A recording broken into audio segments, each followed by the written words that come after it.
Number 1. Lukla Airport, located in Nepal.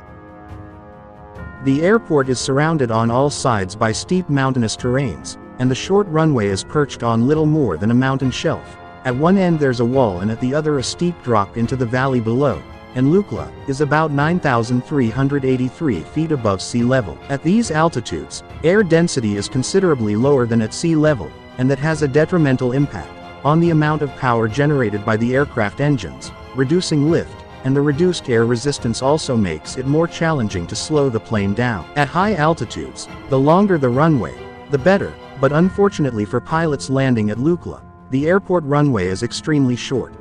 To make matters worse, there is so little opportunity for a missed approach because of the surrounding mountains that there are no go-around procedures, and once an aircraft starts its approach, it must touch down, and given these factors, only helicopters and small fixed-wing propeller planes are permitted to land. Number 2.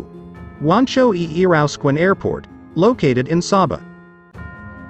At 1,299 feet long, the airport's runway is the world's shortest commercial runway, and it is flanked on one side by high hills, and at either end are cliffs that drop into the sea. Because of the runway's length, only small aircraft and helicopters can use the airport. It is known as the airport with the shortest commercially served runway, which is 400 meters in the world. Sabah is part of the Caribbean islands, about 200 miles east, and a little south of Puerto Rico. Wancho Irauskwen Airport is the only airport on the island of Sabah, one of the Netherlands Antilles, in the Caribbean. Depending on wind conditions, it is possible to land on both ends of the runway, and there's absolutely no room of error for the pilot. It may be closed to jet traffic, but aircraft will be permitted to land, provided they have a waiver document from the Netherlands Antilles Civil Aviation Authority. The largest airplane that operated from this airport is the de Havilland Twin Otter. Number 3. Princess Juliana International Airport, located at Sint Maarten. The Princess Juliana Airport, on the Caribbean island of St. Martin, is famous around the world for its low landings over the ocean, owing to one end of its single 7,546 feet, or 2,300 meters, long runway, being extremely close to the shore. The proximity of Maho Beach to the runway has made the airport as one of the world's most favorite places for taking photographs, as the landing jets appear to be just a few feet above the heads of the public just before touchdown, while takeoff creates huge gusts of wind and sand for sunbathers. It's not without danger though.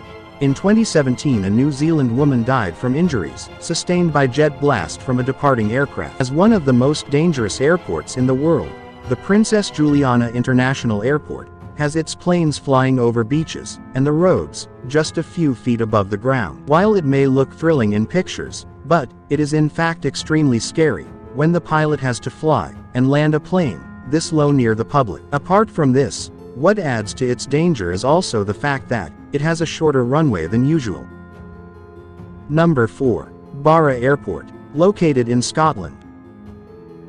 Barra Airport is a short runway airport situated in the wide shallow bay of Tre Emhor, at the north tip of the island of Barra, in the Outer Hebrides of Scotland. The airport is unique, being the only one in the world where scheduled flights use a beach as the runway. The airport is operated by Highlands and Islands Airports Limited, which owns most of the regional airports in the mainland of Scotland and the outlying islands. The beach is set out with 3 runways in a triangle, marked by permanent wooden poles at their ends, in 3 different directions. This almost always allows the twin otters that serve the airport to land into the wind. At high tide, these runways are under the sea.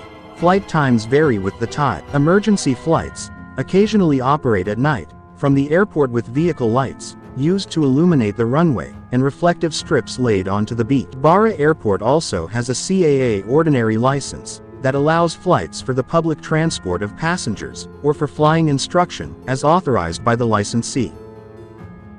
Number 5. Ice Runway, located in Antarctica.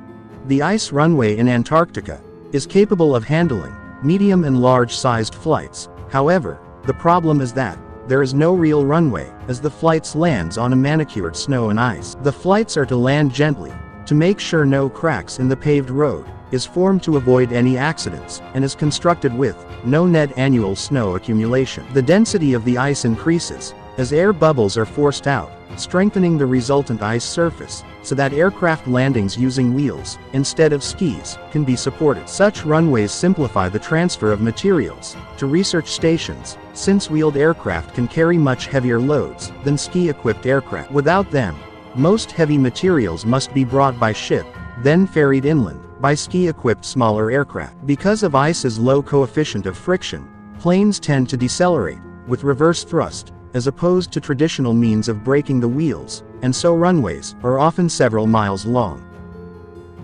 Number 6. Courchevel Airport, located at France. Courchevel Airport is the highest airport in Europe, with an elevation of 2,006 meters, and the runway is just 535 meters long, steep, and inclined at 18.5 degrees. Also, while taking off, you are taking off over a cliff edge, and in the airport, only certified pilots were allowed to land or take off. Its position in the region of Saint-Bon-Torrentes, the Alps, France, making it into the category of the most dangerous airports. The airport has a dangerous approach through a large valley, which may only be done by certified pilots, and as the airport is located on the side of a very steep hill, it has seen some accidents, and it is a ski resort in the French Alps. The runway has no instrument approach procedure, or lighting aids, making landing in fog or low clouds is unsafe and almost impossible. The airport is considered dangerous, as it features a difficult approach, an upward sloping runway and ski runs in the adjacent area. The History Channel program, in most extreme airports, ranks it as the 7th most extreme airport in the world. Number 7. Agatti Airport, located in India.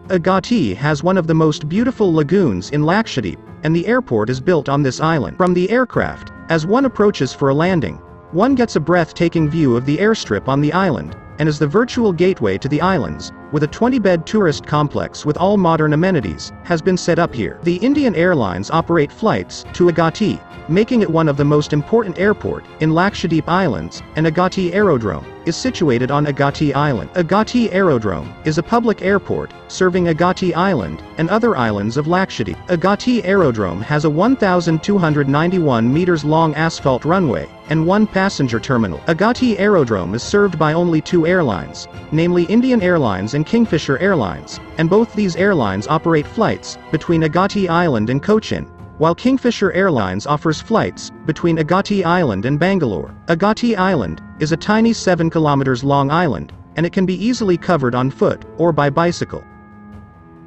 Number 8. Gibraltar International Airport, located at Gibraltar.